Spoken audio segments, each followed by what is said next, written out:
예배당 강단이 확장 마지막 단계로 어제는 보일러를 떼어 넣어야 했습니다. 예배당 안에다 보일러를 놔둘 수 없기 때문에 보일러를 일단 먼저 탈착하는 작업을 했죠. 4월 중순이 되어 가므로 그동안 겨우 내내 이렇게 가동했던 보일러를 사용 중단해도 무방한 날씨가 되었기에 바닥 난방이 없는 상태에도 우리가 예배를 드리는 데는 아무런 문제가 안 되기 때문에 보일러를 어제는 탈착을 했죠. 하지만 제가 오늘 새벽에 성경을 읽는데 코가 시큰시큰거리고 콧물이 나고 재채기가 나기 시작합니다. 마치 겨울로 이렇게 들어서는 길목에 차가운 공기를 이렇게 맞닥뜨렸을 때에 알러지 반응이 일어나는 것처럼 몸은 곧바로 반응을 하고 마는 것입니다. 자, 여러분 외부 환경에 예민한 반응을 일으키는 그런 제가 좀 약간 그런 몸으로 태어났기 때문에 살면서 종종 곤혹을 겪기도 했는데요. 어제 보일러 가동을 중지한 반응이 오늘 새벽에 이렇게 나타날 줄은 좀 몰랐습니다. 시편 139편의 말씀이 이런 말씀이 있습니다. 주께서 나를 지으심이 신묘막측하심이라. 정말 그 말씀이 틀림없구나. 조금만 기온 차이가 나도 이렇게 몸에 반응이 일어나는 이런 것을 보니까 정말 신묘막측하다. 그런 것이 증명되는 거죠. 하나님의 말씀에 약속하고 있고 또 기록된 그 말씀들이 삶의 자리에서 그 말씀이 틀림이 없구나 하는 것을 깨달아질 때 제 속에서 알고 있던 하나님의 말씀이 일상 가운데서 이건 어디 성경에 나오는 거하고 똑같은 그런 상황인데 이렇게 그런 말씀이네. 설교 시간에 여러분이 반복해서 들으면서 깨달아진다면 얼마나 좋을까마는 아무리 집중해서 말씀을 들으려고 해도 지금 무슨 말씀을 하는지 귀에 들어오지 않는 경우가 허다하지요. 얼마나 많은지 모릅니다. 왜 그럴까요? 여러분 성경과 일상이 너무 멀기 때문에 또는 성경이 예배 시간에만 고민되는 책이기 때문에 고상한 말씀입니다. 이거는 그냥 성경이 예배 시간에만 보는 책이기 때문에 그 외에는 잘 안 보는 책이기 때문에 일상에서는 성경보다 리모컨이 더 가까워 우리 몸에 우리 일상에는 성경보다 리모컨이 더 가까운 것이 어쩌면 우리의 현실이 아닙니까? 당연히 말씀이 주는 현재적 경험은 희미해지기 마련이죠. 무엇을 가까이 하느냐에 따라 가지고 여러분 하나님의 말씀 성경도 가까이 할 때에 일상 속에서 더 그 말씀이 경험되어지는 은혜가 있는 줄로 믿습니다. 우리의 일상이 예수님 생각해야 됩니다. 일상이 십자가를 생각해야 되고 일상이 부활과 영생이 생각되지 않는데 어찌 말씀을 삶 가운데 적용시킬 수 있으며 깨달음을 얻을 수 있을 것이며 말씀이 주는 능력을 이렇게 경험할 수 있단 말입니까? 여러분 일상과는 너무 떨어진 예배 생활, 일상과는 너무 멀어진 경건 생활은 그 사람의 신앙 생활에 별 다른 영향력을 끼치지 못한다는 것입니다. 그러므로 우리 임기교회 성도님들은 기도하는 자리로 오는 성도님들이 가장 먼저 생각해야 될 문제는 무엇이냐면 나의 일상과 나의 예배 생활에 넘버 원은 오직 예수님이고 오직 성경이어야 한다는 것입니다. 하나님 아버지 주신 책은 귀하고 중하신 말씀일세. 여러분 성경을 읽을 때에 귀하다는 것이 경험되어지는 신앙이 되어야 되는 것입니다. 중함이 경험되어지는 그런 신앙이 되어져야 하는 것입니다. 예배당 이 강단을 확장하는 과정에 좌측의 바깥쪽 편에는요 이렇게 유리로 마감이 되는데요. 이 유리를 어제 다 끼워 넣는 작업을 했는데 사실 유리를 다 넣기는 했지만은 이 유리의 성질을 모르면 굉장히 위험한 그런 작업이 아닐 수가 없는 겁니다. 여러분, 유리는 칼과 같지요. 조금만 쇠붙이에 대어도 또 조금만 시멘트나 돌에 부딪혀도 유리는 금세 깨지고 마는 것입니다. 여러분, 우리 신앙이 바로 이런 것입니다. 우리 신앙은요, 잠시라도 깨어있지 않으면 쇠붙이에 부딪히는 유리와 같은 그런 현상이 일어날 수 있다는 겁니다. 충분히요. 그러니까 단단하고 강도가 높은 것에 살짝만 부딪혀도 어김없이 금이 가고 깨지고 마는 거죠. 여러분, 예배 드리고 일상에서 예수님하고 딱 붙어 있어야지 예배가 예배로 끝이 나고 기도는 기도로 끝이 나는 그런 신앙은 일상이 기적을 경험하지 못하는 것입니다. 어제도 말씀드렸지만 선지자의 길이 이상한 어떤 행동, 이상한 퍼포먼스만 하는, 이상한 액션만 취하는 그런 것이 아닌데, 오늘 에스겔 이 12장도 보면요, 또 하나의 어떤 상징적인 행위를 하게 하시는 거죠. 이번에는 하나님께서 에스겔에게 포로가 될 것을, 너가 포로가 될 것을, 포로의 행장을 꾸리고 포로로 이렇게 끌려가는 그런 상징적인 행위를 에스겔에게 하게 만드는 겁니다. 여러분, 자, 하나님께서 왜 에스겔에게 포로의 행장을, 포로의 행장을 꾸래라고 그랬을까요? 2절 말씀, 우리 한 장 넘겨가지고 앞부분에 2절 말씀을 같이 읽어봅니다. 인자야, 내가 반역하는 족속 중에 거주하는도다. 그들은 볼 눈이 있어도 보지 아니하고 들을 귀가 있어도 듣지 아니하나니 그들은 반역하는 족속임이라. 자, 오늘 2절 말씀에 의하면 그들이 어떤 족속이라고 했죠? 반역하는 족속. 볼 눈이 있어도 보지 아니하고 들을 귀가 있어도 듣지 아니한다. 여러분, 하나님이 눈을 주셨을 때는 보아라고 주신 겁니다. 하나님이 귀를 주셨을 때는 들으라고 주신 것입니다. 그런데 어떻습니까? 볼 눈이 있어도 보지 아니하고 들을 귀가 있어도 듣지 아니하니 이는 그들은 반역하는 족속임이라. 여러분, 에스겔의 환상에 대한 내용을 들었지만 듣고도 예루살렘은 안전하게 보장된다고 장로들의 생각이 바뀌지가 않은 거예요. 그 당시 지도자들의 생각이요, 바뀌지가 않는 거예요. 아무리 에스겔이 그렇게 외쳐도, 이렇게 에스겔을 통해서 하나님께서 심판하실 것을 말씀을 드려도요, 어떤 상징적인 그런 행위로 보여주어도 어떻게 합니까? 이 예루살렘의 이스라엘의 지도자들은요, 장로들은요, 예루살렘은 안전하다, 문제없다, 그렇게 생각했던 것입니다. 여러분, 그리고 이미 11장에서 에스겔에게 보여주신 성전에서 우상 숭배로 인해서 하나님께서 예루살렘을 떠나시는 그런 내용이 있습니다. 그리고 또 에스겔을 찾아온 장로들에게 이야기를 한 뒤였습니다. 포로 사회의 이 리더들, 이 장로들이 에스겔에게 하나님께서 뭐라고 하시는지 들려달라고 해서, 그들이 리더들이 들려달라고 해서 들려주었는데, 알려주었음에도 도리어 에스겔을 비웃고 무시하는 그런 행동을 하는 겁니다. 왜 그럴까요?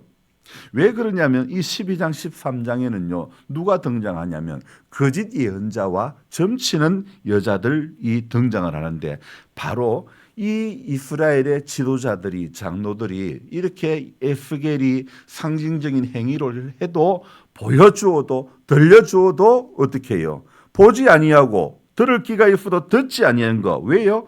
거짓 예언자들과 점치는 여자들 때문이라는 거죠. 그래서 알려주어도 깨닫지 못하는 그들을 위해서 하나님께서는 두 가지 또 무언극을 하게 하는 겁니다. 그 처음 것이 조금 전에 말씀드렸던 것처럼 포로의 행장을 꾸리고 낮에 그들의 목전에서 끌려가라는 것입니다. 두 번째는 무엇입니까? 18절 볼까요? 두 번째는 인자야, 너는 떨면서 내 음식을 먹고 놀라고 근심하면서 내 물을 마시며, 하나님께서 에스겔에게 두 번째 어떤 상징적인 행위를 하라고 하는 것은요, 너가 떨면서 음식을 먹고 놀라고 두렵고 근심하면서 물을 마시라는 거죠. 자, 첫 번째 무언가는요. 첫 번째 이 상징적인 행위는요. 왕과 신하들이 성벽을 뚫고 도망가다가 잡혀서 포로로 잡혀간다는 것을 에스겔의 그 행동을 통해서 예고를 해주는 겁니다. 그리고 실제 마지막 이스라엘의 마지막 왕 시드기야는 예루살렘이 함락되기 전에 도망가지만은 추격하는 바벨론의 군대에 꼼짝없이 잡히고 마는 것이 바로 첫 번째 이 상징적인 행위가 그대로 이루어지는 것을 보여주는 것이고, 두 번째 음식을 떨면서 먹고 두려움과 근심에 쌓여 물을 마시라는 이 두 번째 상징적인 행위는요, 전쟁으로 초토화된 땅의 백성들이 굶주림과 두려움의 상태가 될 것이라는 것을 이렇게 상징적으로 보여주는 그런 행동이 되는 것입니다. 자, 이제 저를 봅시다. 왜 하나님은 이런 무언가, 왜 이런 상징적인, 저를 봅시다. 왜 상징적인 이런 행동을 하게 하는 것일까요? 참 부끄럽지만은 여러분의 이해를 돕기 위해서 제가 어린 시절의 이야기를 또 끄집어내야 됩니다. 제가 어릴 적에 오줌을 쌌습니다. 할머니는 키를 뒤집어 쓰고 옆집에 저랑 나이가 똑같은 여자친구 집에 가서 소금을 얻어오라고 하셨습니다. 집에 소금이 없어가지고 소금 얻어오라고 한 것입니까? 팩트는 무엇입니까? 진짜 키를 뒤집어 쓰고 소금을 얻으러 가게 한 것은 소금이 필요해서가 아니라 무엇입니까? 조심해서 다음에는 이불에다가 그런 짓을 하지 말라고 그런 것 아니겠습니까? 마찬가지입니다. 하나님께서 에스겔에게 이런 무언가, 이런 상징적인 행동을 하게 한 것은 이스라엘 백성들이 이것을 보고 하나님의 뜻을 깨닫고 회개하기를 원하셨기 때문인 것입니다. 그런데도요, 여러분, 사람들의 반응이 어떻습니까? 시간이 많이 지났어도 묵시가 이루어지지 않는다고 말하거나, 22절 23절입니다. 시간이 많이 지났어도 묵시가 이루어지지 않았다고 말하거나, 아니면 묵시가 이루어지더라도 아주 오래 시간 후에 먼 미래에 이루어질 것이라고 말씀을 하고 있지 않습니까? 이에 하나님께서는요, 무엇이라고 이렇게 이스라엘 백성들이 생각하는 것은, 묵시가 시간이 이렇게 지났는데도, 예언이 시간이 이렇게 지났는데도 이루어지지 않았다. 무슨 말하는 거냐? 또 만약에 이루어진다더라도 아주 오랜 시간이 지난 미래의 일들이다, 이렇게 생각하는데, 이것에 대해서 하나님께서는요, 오늘 무엇이라고 말씀하시냐면요, 자, 오늘 25절 읽어보겠습니다. 나는 여호와라. 내가 말하리니 내가 하는 말이 다시는 더디지 아니하고 응하리라. 반역하는 족속이여, 내가 너희 생전에 말하고 이루리라. 나 주 여호와의 말이니라 하셨다 하라. 여러분, 그렇습니다. 하나님의 심판이 결코 더딘 것이 아닙니다. 반드시 어떻게 해요? 너희 생전에 말하고 이루리라. 누구의 말이라고요? 나 주 여호와의 말이니라 하셨다 하라. 여러분, 지금도 이 악한 세상을 하나님께서 그냥 오래 두고 보시는 것은 한 사람이라도 더 회개하고 돌아오기를 원하시기 때문입니다. 그래서 우리가 붙잡아야 될 것은요, 28절에도 역시 동일하게 나와 있는 말씀인데요. 자, 28절 제가 여기 세 번째 줄부터 읽어볼까요? 세 번째 소절부터 네 번째 소절부터 읽어봅니다. 주 여호와의 말씀에 나의 말이 하나도 다시 더디지 아니할지니 내가 한 말이 이루어지리라. 나 주 여호와의 말이니라. 25절의 말씀과 28절의 말씀은 거의 같은 맥락의 말씀이지 않습니까? 주 여호와의 말씀에 나의 말이 하나도 다시 더디지 아니할지니 내가 한 말이 이루어지리라. 자, 여러분, 붙잡아야 할 말씀, 기억해야 할 말씀, 다시는 더디지 아니하고 다시는 더디지 않다는, 아니할지니 이렇게 말씀하고 있죠. 하나님의 심판이 더디다고 여러분 우리가 방자히 행하는 사람이 되면 안 되는 것입니다. 분명히 25절에 뭐라고요? 내가 너희 생전에 말하고 이루리라. 28절에도 내가 한 말이 이루어지리라. 아무리 선지자가 말씀을 전해도 어떻습니까? 사람들은요, 자기 믿고 싶은 대로 믿고 자기 살고 싶은 대로 사는 그런 성향이 너무 많다는 것입니다. 어쩌면 지금 현대인들도 마찬가지 아닙니까? 아무리 예배를 드리고 말씀을 붙잡고 아멘을 해도요, 일상에서는 내 살고 싶은 대로 사는 거예요. 내 고집대로 살고 싶어하는 그런 성향들이 우리 안에 얼마나 많이 있습니까? 여러분, 이스라엘 백성들 참 대단하죠. 이렇게 고집 부리는 모습들 대단하죠. 하지만 우리가 알아야 될 것은요, 하나님은 더 대단하신 분이라는 사실입니다. 왜요? 이렇게 패역한 이스라엘 백성임에도 불구하고 에스겔에게 온갖 상징적인 행위를 통해 가지고 결국은 왕이 잡히고 포로로 끌려가게 되는 것을 보여주시니까 하나님은요, 더 대단하시고 더 끈질기신 분인 줄로 믿습니다. 그 끈질기신 하나님의 사랑의 줄에 우리가 오늘도 꽁꽁 묶여 평생 우리 말씀이 반복하고 있는 것이 무엇이며 반복하는 그 말씀이 무엇을 가르치고 있는지를 깨닫고 저와 여러분들이 순종 잘하는 그런 하나님의 사람들이 되기를 주님의 이름으로 부탁합니다. 그래서 오늘 이 에스겔 12장을 시작하면서 눈이 있어도 보지 아니하고 들을 귀가 있어도 듣지 아니하는 그런 반역하고 그런 패역한 족속의 길을 우리가 따라가면 안 되는 것입니다.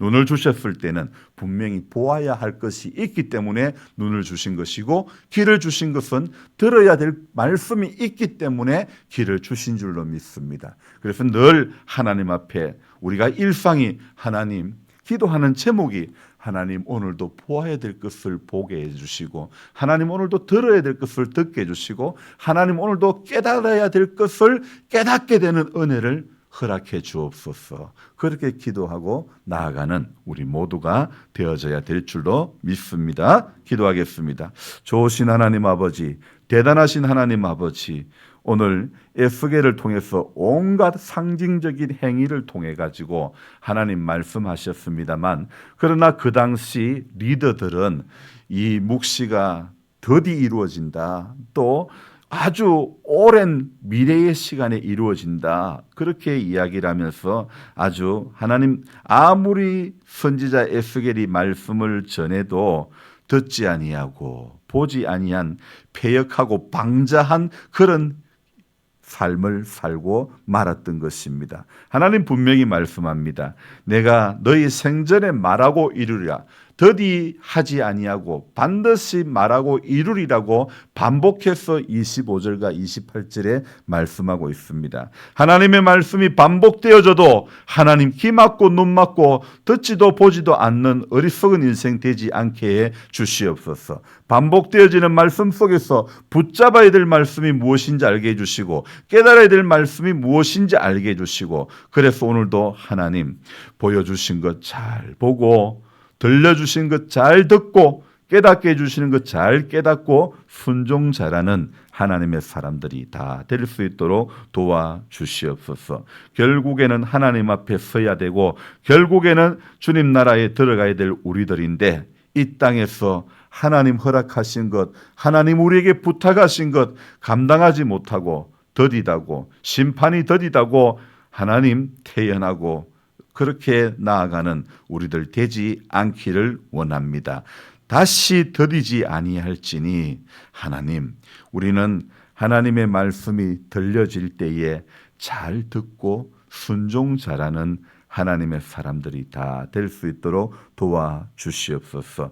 하나님, 이 악한 세상을 하나님 심판하지 않고 계시는 것은 한 사람이라도 더 회개하고 돌아오기를 하나님 바라고 계시기 때문인 줄로 믿습니다. 세월 악합니다. 세월을 아끼고 하나님 앞에 생명 살리는 일 감당하는 교회와 우리 모두가 될 수 있도록 도와주시옵소서. 오늘 이 하루도 주님과 동행하는 우리 모두가 되어지기를 원하옵고, 삶의 자리가 괴롭고 정말 고달픔이 있다 할지라도 믿음이 이기네 주 예수를 믿음이 온 세상 이기게 되는 줄로 믿습니다.